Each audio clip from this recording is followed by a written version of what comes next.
La mère de Joachim est morte peu après notre retour d'Espagne. En liaison avec le restant de la famille, le prêtre Miguel s'est occupé de toutes les démarches administratives, ainsi que des cérémonies à l'église et au cimetière. Joachim lui a envoyé une longue lettre dans laquelle il le remercie pour son dévouement. Il a ajouté en outre quelques réflexions personnelles que lui ont inspiré la rencontre inopinée avec les gens de l'église. Il y explique que loin d'avoir changé d'opinion sur l'État catholique, il a révisé son jugement sur la question. Il avoue que l'engagement de certains hommes et d'Église mérite toute la considération qu'ici aux grands défenseurs de la liberté. Quant à Dolores, sa cousine et l'oncle, ils s'initient à leur nouvelle vie qui, au dire de Joachim, ne leur convient guère. Dolores est toujours enfermée et insensible au charme de Marseille. Joachim me confie que sa sœur a laissé derrière elle son fiancé et qu'elle regrette amèrement de n'avoir pas assisté à l'enterrement de leur mère. L'oncle, quant à lui, ne parvient pas encore à chasser de son esprit l'existence des gardes civils. Il prend des précautions infinies pour se déplacer, guettant en permanence le mouvement des gens dans la rue. Il est persuadé que les gardes civils se dissimulent dans la ville. La cousine est la seule à montrer quelques signes de satisfaction, mais sans plus. Joe, enfin, a repris ses occupations traditionnelles. Et lorsque je le revois quelque temps plus tard, c'est un homme parfaitement rangé qui me reçoit. On dirait qu'il ne se passe rien d'important dans sa vie. Pour ma part, sitôt que mon emploi du temps me le permet, je retrouve avec joie la famille que j'ai quelque peu délaissée ces temps derniers. Je pense souvent à ma fille, que je ne peux aller voir à Paris. Je m'efforce aussi de rendre visite à ma femme un dimanche sur deux. Le trajet est long et je ne peux demander à Robert et Christine de m'accompagner chaque fois. D'autre part, mes activités au sein du FLN ont pris une autre tournure. On me sollicite davantage pour des opérations de routine. Sur le plan des affrontements avec les opposants au parti, on note une certaine accalmie. Les responsables en profitent pour remettre de l'ordre dans les quartiers et étendre le recrutement de militants. La confusion du rôle des partis d'opposition s'estompe peu à peu. Le FLN apparaît de plus en plus comme l'unique représentant de la révolution. Par ailleurs, l'encadrement de notre communauté donne des résultats probants dans beaucoup de domaines. Ainsi, la discipline de fer imposée à l'ensemble des émigrés commence à porter ses fruits. Dans certains quartiers à forte concentration de nos frères, le parti a entre autres ordonné aux personnes d'être particulièrement attentives à la propreté des rues et à celle des maisons. C'est surtout dans le domaine de la morale que les résultats se font sentir. L'interdiction faite aux hommes de se promener en état d'ébriété dans les lieux publics fait merveille. On ne rencontre pratiquement plus d'hommes chancelant dans les rues. Le parti mène des campagnes pour développer l'identité algérienne. Et tout le monde se plie de bonne grâce à cette discipline. C'est la première fois que l'honneur d'être algérien prend un sens dans l'esprit des gens. C'est à ce moment-là que le frère Yazid demande à permissionner et à être muté dans une cellule dont l'action serait orientée dans le domaine sanitaire. Il est venu me faire part de sa décision avant de l'annoncer à Ben Haddad. Je n'en peux plus. C'est au-dessus de mes forces. Quand je rencontre Ben Haddad, je me dis que je n'ai rien à faire avec lui, que ce type-là m'est totalement étranger. C'est très grave. Lorsque je réfléchis, je pense que cet homme qui représente notre parti n'appartient pas à mon monde. Pire encore, je le considère comme un ennemi de l'humanité. Il y a des jours où je me sens agressée par tout ce qu'il représente. Ça n'a rien à voir avec la connerie qu'il fait ou qu'il nous oblige à faire. C'est plus profond que ça. Durant ton absence, nous sommes allés saccager la boutique d'un pauvre bougre messaliste. De moi-même, j'aurais été incapable d'ordonner une pareille action. En arrivant chez ce commerçant, je me suis dit qu'il fallait essayer d'abord de discuter avec lui pour lui faire entendre raison. Après tout, c'était un Algérien comme moi. Il avait le droit de penser autrement. Notre rôle est d'amener les gens à partager notre cause et non l'inverse. Mais quand j'ai vu la haine de notre idiot de responsable, j'ai compris que nous étions venus pour faire peur et non pour convaincre. Après avoir tout saccagé dans la boutique, je suis devenu allergique à la présence de Ben Haddad. Je me sens coincé entre mon engagement et l'obligation qui m'est faite de supporter des gens qui, en d'autres circonstances, seraient sans aucun doute mes ennemis. Il m'arrive fréquemment d'imaginer mon pays indépendant. Eh bien, figure-toi que ce jour-là, j'ai la certitude que je ne pourrai plus voir en peinture nombre de frères que je côtoie aujourd'hui. Parfois, j'ai l'impression que j'ai rien compris à l'histoire. Je me sens profondément algérien, même si je n'y suis allé qu'en vacances dans la famille. Je suis né en France, j'ai grandi à Marseille, et j'ai l'âme algérienne, plus encore que certains nouveaux venus. Pourtant, quand je vois des gens comme Ben Haddad, je ne comprends plus rien. Mes idées s'embrouillent, et je ne sais plus ce qu'être algérien veut dire. Tu dois te dire que le frère a un coup dans l'aile, n'est-ce pas? Tu fais erreur. Je te comprends parfaitement. Je suis heureux qu'il y ait des gens comme toi. Sinon, je crois que je ne me serais jamais engagé. Il m'arrive aussi d'avoir des pensées sordides. Heureusement que les hauts responsables ont un peu plus de jugeote que Ben Haddad. Comment parviens-tu à surmonter ces problèmes? Je ne sais pas, à vrai dire. Peut-être parce que l'expérience m'a appris à ne pas tout voir et à ne pas tout entendre. Aucun mouvement de libération ne peut se débarrasser des arrivistes et des ânes de la pire espèce. C'est le prix que nous devons malheureusement payer pour faire avancer notre cause. La clandestinité joue en leur faveur. Ce fou furieux a maintenant dans l'idée de déposer des bombes dans les lieux publics pour obliger le gouvernement français à accélérer les négociations. Non mais tu entends ça? Des bombes sur la Canebière. Pourquoi pas en mettre une chez moi tant qu'il y est?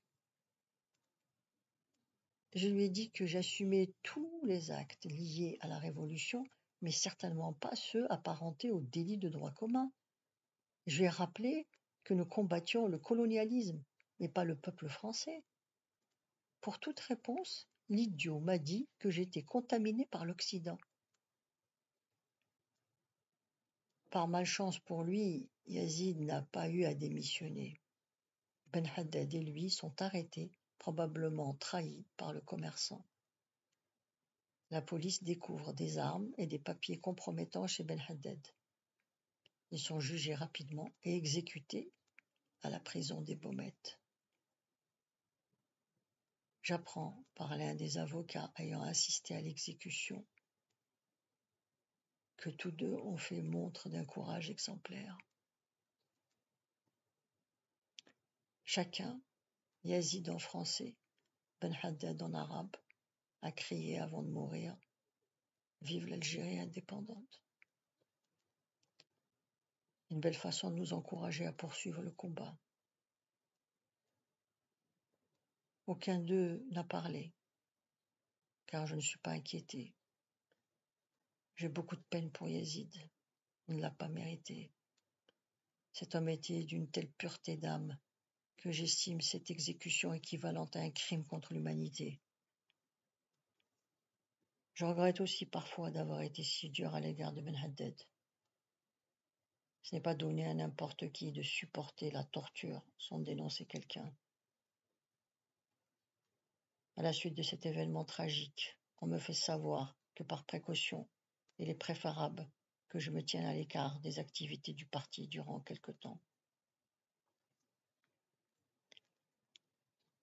Fortes de leur succès militaire en Algérie, les autorités françaises ont accru leur opération en métropole. La répression fait rage dans les rangs de notre organisation. La police parvient même à arrêter des hauts responsables marseillais de notre mouvement.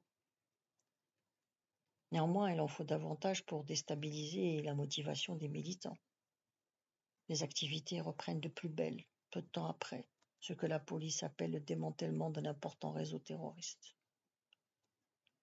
En reprenant du service, on me confie le poste qu'occupait auparavant le frère Ben Haddad.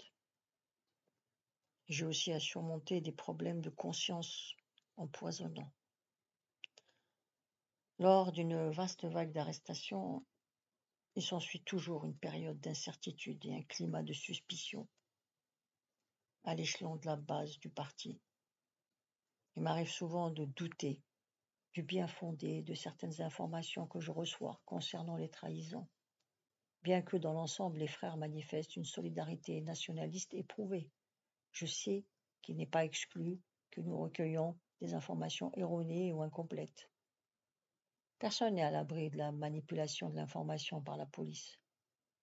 Toujours est-il qu'avec les éléments dont nous disposons, fussent-ils épars et incertains, nous devons agir vite.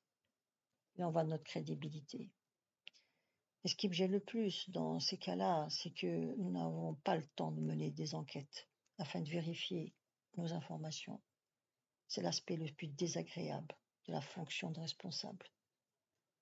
Les affaires que j'ai à traiter, hormis celles concernant les opposants à la cause, se résument en général à intervenir pour assainir un climat malsain. À la suite de malversations réelles ou imaginaires d'un militant, les cellules du parti se trouvent paralysées et n'effectuent plus leur travail. Il peut s'agir d'affaires de trahison, de détournement de fonds ou bien de pratiques nuisibles au bon fonctionnement de notre parti. Je me souviens qu'à plusieurs reprises, j'ai failli renoncer aux opérations de justice populaire qui m'ont été confiées tant les éléments en ma possession étaient légers.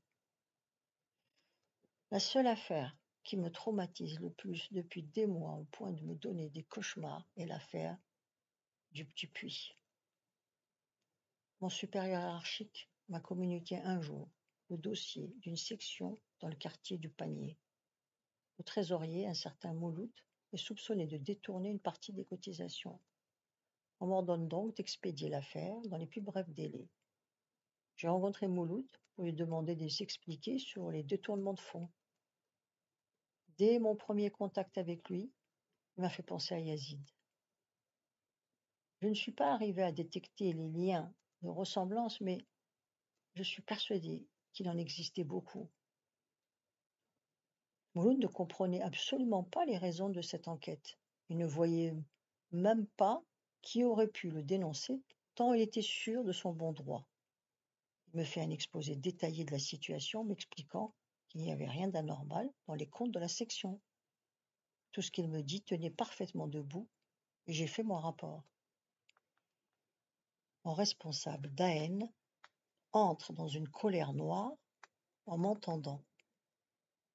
On t'a pas demandé de jouer au magistrat instructeur. Tu devais le liquider, un point c'est tout. Je le sais, mais cet homme a le droit de s'expliquer. C'est aussi notre devoir de l'écouter. Il ne savait pas pourquoi j'étais là, ni pourquoi on l'avait dénoncé. Je ne suis pas un tueur professionnel à la solde d'une association de racketteurs. Je suis un militant révolutionnaire, et à ce titre j'exige de connaître les griefs que le parti a contre lui. Le travail que j'exécute ne m'emballe pas. Je le fais car je suis conscient que notre peuple doit en passer par là. Ce que je fais, je le fais au nom de la justice populaire et non parce qu'on me l'ordonne. J'exige de savoir pour quelle raison je dois tuer un homme. Toi, tu cherches trop à comprendre. Tu es têtu comme une mule. J'aime pas ça du tout. Tu mets ma parole en doute, c'est bien cela? Tu n'as rien compris. Je veux savoir seulement de quoi cet homme est accusé.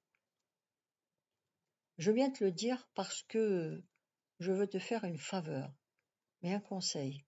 Ne recommence plus de me poser des questions. Je suis ton chef, ne l'oublie pas. Depuis que cet homme est trésorier, le quart des recettes n'entre plus. Comme par hasard, il vient de s'acheter un commerce. Je ne sais pas pour quelle raison je n'ai pas demandé à mes 2 hommes de m'accompagner. J'ai l'intuition d'être dans l'erreur. Aussi, j'ai préféré agir seul, pour être seul à assumer mon acte. Mouloud meurt un mardi soir, juste devant sa porte. Je l'ai abattu froidement, devant chez lui, alors qu'il rentrait d'une réunion. Avant de mourir, il a eu le temps de me dire que Dieu te pardonne. Tu viens de tuer ton propre frère. J'aurais pas dû l'écouter. J'aurais dû fuir immédiatement après avoir tiré, car depuis cet instant, j'ai l'intime conviction d'avoir tué un innocent. Et je veux pas à me torturer l'esprit des nuits entières pour arriver toujours à la même conclusion. Aurais-je tué un innocent? Cette histoire sont mauvais. J'enquête discrètement. Il est impossible que je n'apprenne rien. Il se trouve que je connais quelques membres de cette section, sans quoi je n'avais aucune idée de la manière dont j'aurais été amené à procéder. Pour une fois aussi, j'ai l'occasion d'assumer une enquête sérieuse et de réunir des faits solides. Déjà en traînant dans le quartier, j'ai pu récolter diverses informations qui m'incitent à persévérer. En effet, le Mouloud en question jouissait d'une réputation excellente. Il était connu pour sa grande probité morale et son insatiable penchant à aider son prochain. Tout le monde s'accorde à dire qu'il y a eu méprise et erreur sur la personne. Les premières réactions que j'obtiens vont toutes dans le même sens. Mouloud était un personnage parfaitement honnête et un excellent militant. Toutefois, en fouillant dans son passé militant, le tableau s'obscurcit au point que je finis par m'y perdre. Mouloud était effectivement trésorier, mais diverses informations que je recueille me troublent. Tout d'abord, il est acquis que Mouloud a acheté sa maison en ayant emprunté à sa famille. Ceci exclut l'affirmation de Dahen quant à la prétendue utilisation des cotisations à des fins personnelles. D'autre part, le trésorier que Mouloud était censé remplacer est toujours en poste. Et là, je ne comprends plus. Comment une section a-t-elle pu avoir 2 trésoriers en même temps? En m'obstinant à fouiner, je trouve la clé de l'énigme. La section a été divisée en 2 du fait de l'extension du nombre de militants. Le parti avait confié une section à Mouloud et la seconde section à un certain Dahmen. Ce Dahmen, que je parviens à rencontrer, est franchement antipathique. On m'a affirmé que depuis l'ascension à son poste, Mouloud avait détourné une partie des cotisations. Comment l'a-t-on remarqué puisque la section étant elle-même créée, on ne dispose d'aucune référence antérieure sur le montant des cotisations. Et chose curieuse, Dahmen et Dahen tiennent les mêmes propos au sujet de Mouloud et l'accablent de reproches. Je me décide d'aller au terme de cette affaire. Par l'intermédiaire d'Ahmed, j'entre en contact avec un grand responsable du parti. Ce n'est pas une démarche habituelle et je peux recevoir une sévère sanction disciplinaire en ne passant pas par la voie hiérarchique. Je cours en outre le risque grave d'être désavoué en portant des accusations de forfaiture à l'encontre des 2 responsables. Mais je n'en ai cure. Je veux libérer ma conscience. Et rien d'autre ne compte. Le haut responsable révolutionnaire me reçoit dans l'appartement d'un grand avocat de la ville. Il ne paie pas de mine. Petit et fluet, il ressemble à tout sauf à un homme important recherché activement par toutes les polices de France. Alors, frère Youssef, me dit-il, qu'y a-t-il pour ton service? Tu me connais? Lui dis-je surpris. Qui ne te connaît pas? De toute façon, c'est mon travail de connaître tous nos militants. Je m'excuse de n'être pas passé par la voie officielle, mais je ne pouvais pas faire autrement. Ne t'excuse pas, mon frère. Bientôt, si Dieu le veut, tu pourras rencontrer facilement qui tu souhaites. Nous sommes tous des frères. Et s'il n'y avait pas cette guerre qui nous oblige à prendre des précautions draconiennes, je t'aurais reçu chez moi comme il se doit.